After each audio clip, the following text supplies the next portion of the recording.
operated from 1904 to 1974 and was once the largest copper mine in the British Empire. Despite its closeness to Vancouver, life at Britannia was very isolated for much of its history.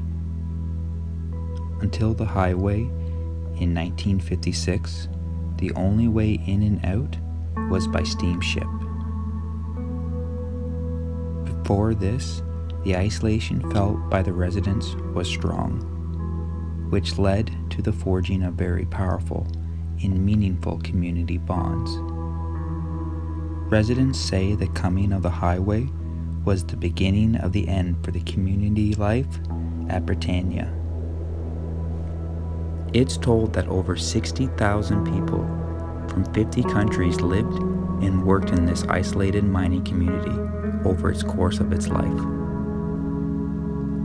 Ore was discovered in 1888 by Alexander Allen Forbes.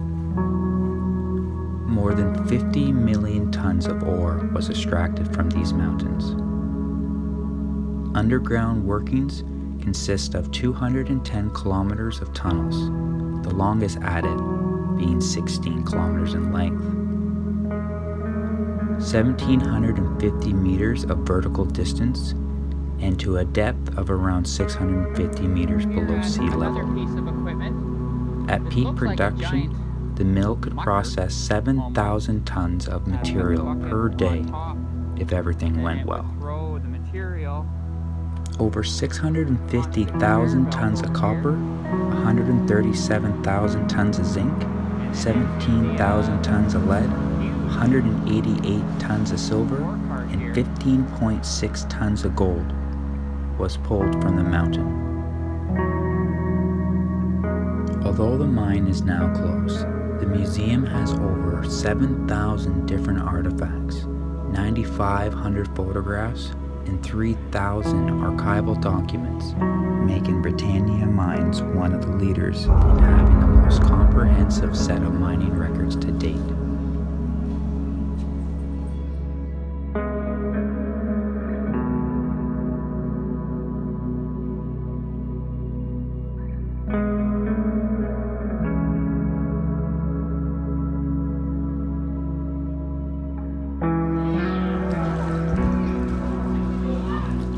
We're outside here, and here's another mucker that they used here at the Britannia Mine. And some of their carts. Got an ore cart.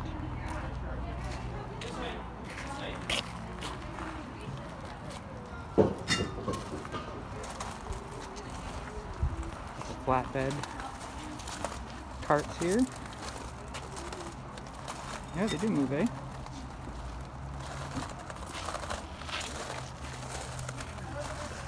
Yeah.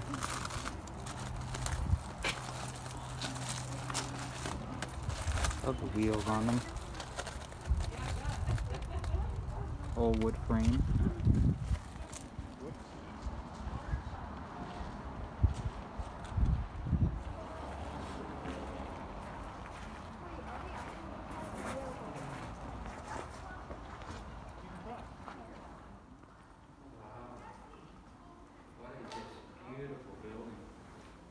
Love the tram bucket there.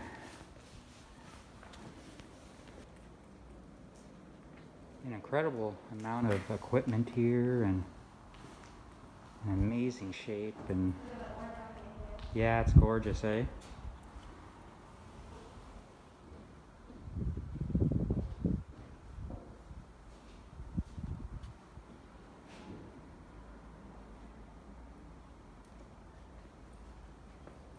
Great to see them spending their money and restoring places like this.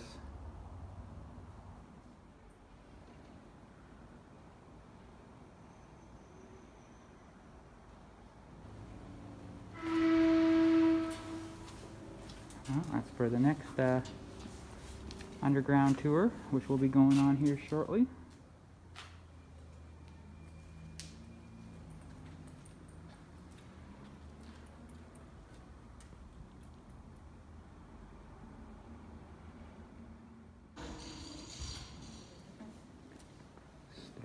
This is so cool.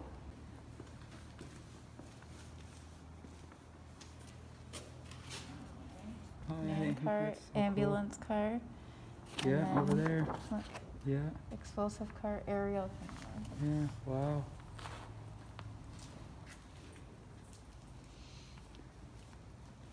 Gorgeous carts here. These are nice. I literally. Yeah, so like yeah. Look how many they have. Uh-huh. So cool.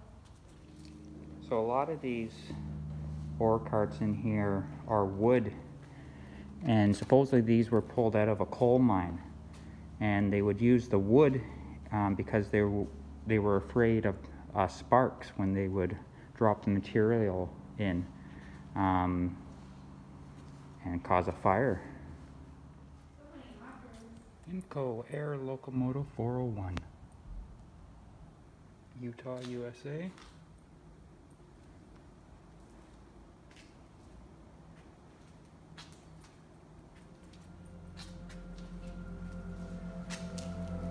So this was a man car. This is how the miners would get to work and stuff. That's nuts.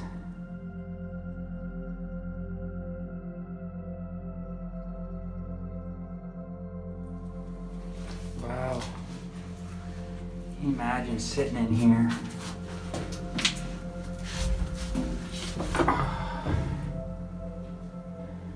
Basically knee to knee with your fellow workers here. No room. Although the community was strong and the mine was producing, there were dark times during operation. The mine once had a poor safety record. It's estimated that there was over 98 underground fatalities in 70 years. Accidents were very common. Here's one from a report from Mr. Clive Hughes, Chief Inspector of Mines. I was making one of my routine inspections on September 13th, 1951. Upon arriving on site, a worker informed us that a man had fallen down the 68 raise system at the 1268 dump.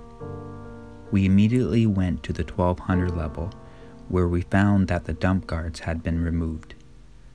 We were told that the diamond drill runner was operating the motor and asked his helper, Ken Flanagan, to walk ahead of the load while they transported it from the zinc zone to the number 5 area. Although no one actually saw Mr. Flanagan fall down the dump, the operator thought he saw a flash of light coming from the area. Unfortunately, where Mr. Flanagan fell was a section of the mine that had been worked for over 30 years and is a huge, cavernous raise of unbelievable dimensions. They searched throughout the night with no luck. The following day, I had to make the extremely difficult decision and send men to locate the body. We rigged up a bull sun chair and lowered men down, reporting back every 4 hours. They searched, but only found the hat of the victim sitting on the ledge. They risked their lives looking for their fellow co-worker, but their efforts were halted as the danger to the men was too great. So the search was put off and a new plan was put into place. 6 days later, on September 19th, after many attempts to rescue Mr. Flanagan, his body was discovered when they dumped an estimated 1,000 gallons of water from the 1200 level, resulting in the finding of the victim.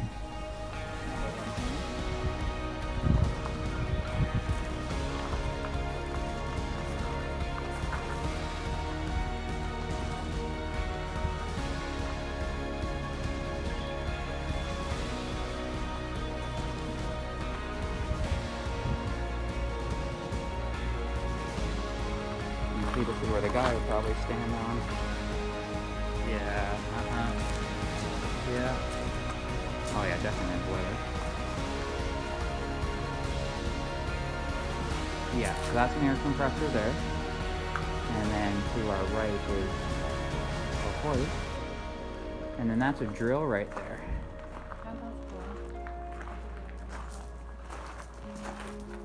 Probably doesn't work, but not completely rusted, but pretty. Oh, look how like you would use it like a bicycle. Oh, wow. Ay. So here we have a combo drill rig. It's missing the drill, but it would basically sit on top, and then they would like to bolt to that plate right there. And then right over here to our left of that is a 2-stage air compressor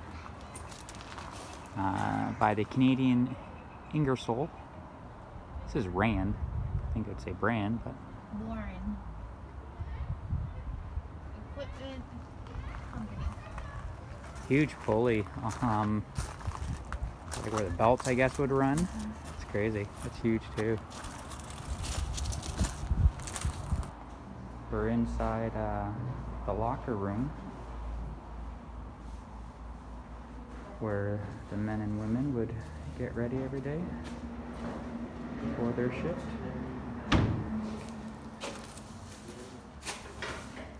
Oh, you see the baskets up top?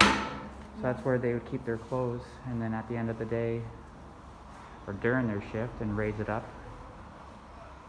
Why would they do that? You know, I don't.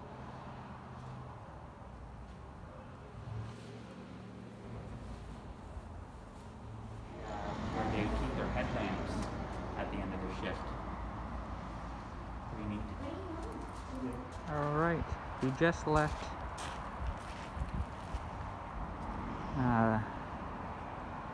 the room where they would, where the copper sulfate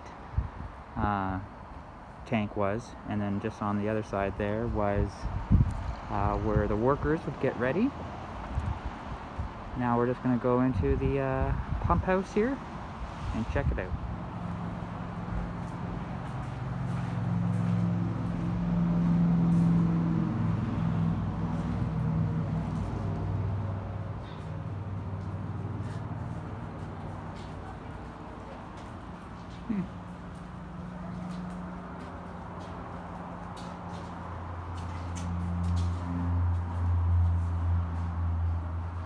These are pretty neat. These are porta potties that I guess they would just roll around. There's over 210 kilometers of tunnel in these mountains here, so they would probably just roll these around just to make it easier. But that's pretty darn neat. Just outside of the pump house is another ore bucket. This is a huge one. Hey Shine, can you go stand by the ore bucket again just to show people how big it is? Not that big.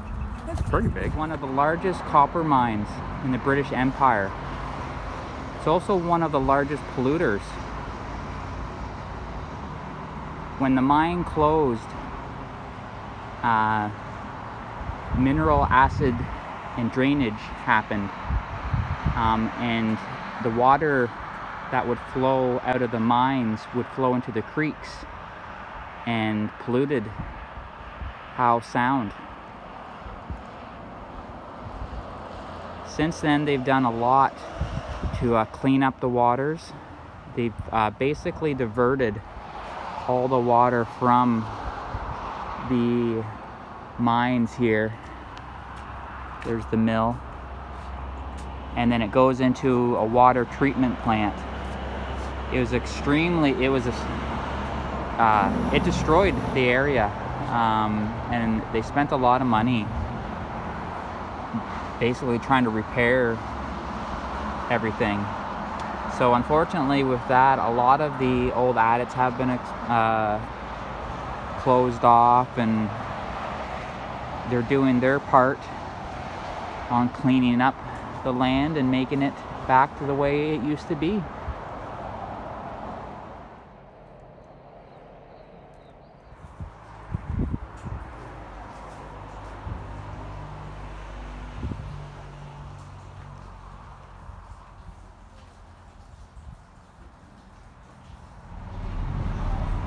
Alrighty guys, we're loaded up and ready to get underground.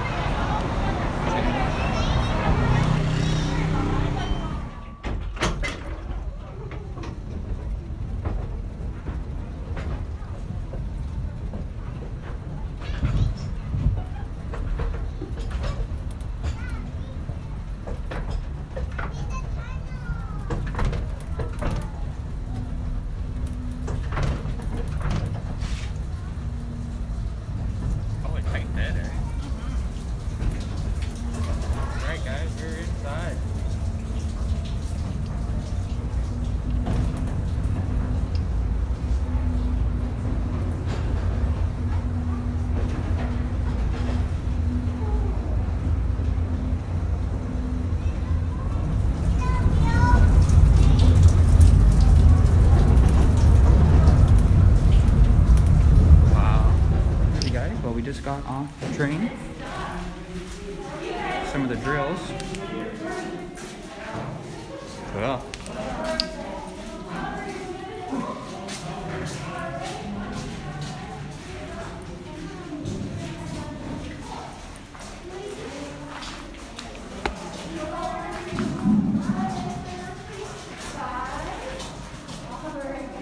So, we are all on our way to become future geologists, future explorers. Actually, something kind of fun about this job because we're making holes in this rock. I don't know if you can see that hole. I've been working on it for about 2 months now. Now, we make those holes and we fill them up with something that makes our job incredibly easy. What was it? Some dynamite. Yeah, dynamite. We're blasting this rock apart. That was our diamond drill right here. Now, does anyone know why we like diamonds so much? What makes them so special? They cut through the rock and easy. Yes, exactly, because they're not going to break, right? Yep. So at the end of this would be nice. Now we can see the hundreds of millions of years of layers of rock in this sample. And if there is chalcopyrite, we know how far back in the mountain it is now. And then we can take a bunch of these samples and map our deposit out. So we know how big the deposit is, which direction to go, and if it's really worth it for the dynamite. One of them is a 300-pound piston drill. Raise your hand if you can lift 300 pounds. Nope. Anyone? Anyone? Okay. Down here? I thought you looked pretty strong. Awesome. So dangerous that they gave it a nickname. Did anyone learn the nickname of this drill in the visitor center? Widowmaker. Yes, the Widowmaker. Do you remember why they called it that? Because it creates a smoke that kills man. Exactly. This creates a lot of really harmful rock dust that goes into the air. Our drills run on air power here. So as that rock dust is going into the air while you're operating, you're inhaling it, and it's going to cut up the inside of your lungs. And it led to a deadly disease called silicosis. You guys going to get to cover your ears? Good stuff. Awesome. Okay. It's okay. So I'm just putting the air on.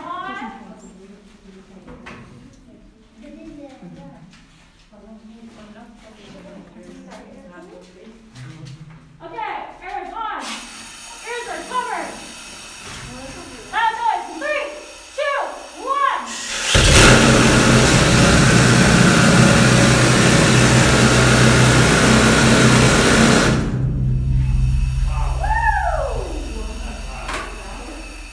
Just releasing air.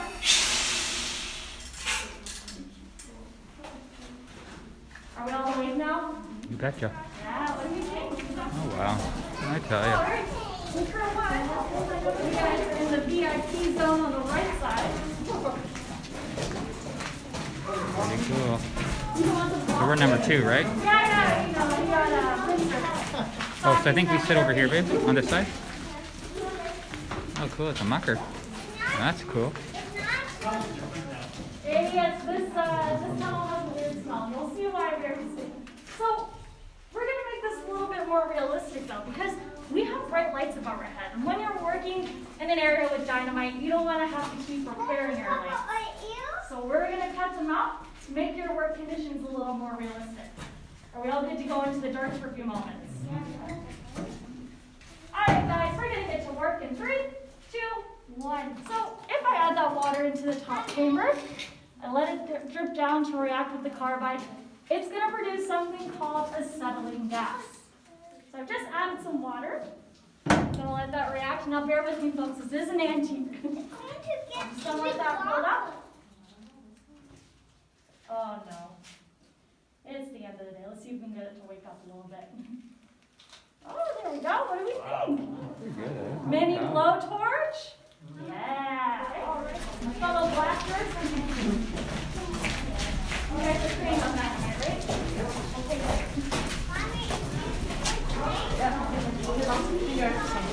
Just go this way. Take a red ball. Oh, cool. Alright guys, we're going to drop our harness off this brown bag on the left hand side. I've never tried it.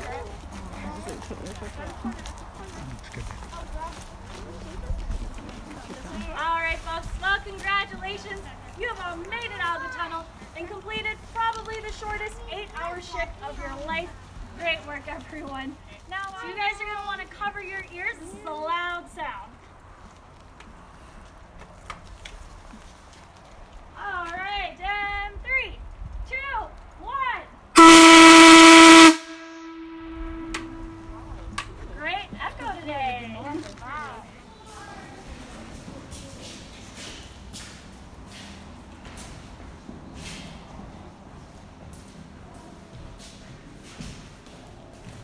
Holy cow.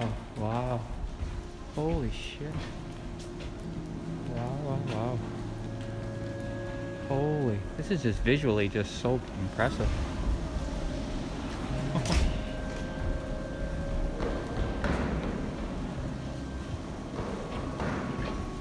It is just gorgeous. So, mill number 3, our third mill that we had here in Britannia was built after the fire and destruction of Mill 2, exactly 100 years ago in March of 1921. Mill has been in thousands of television shows and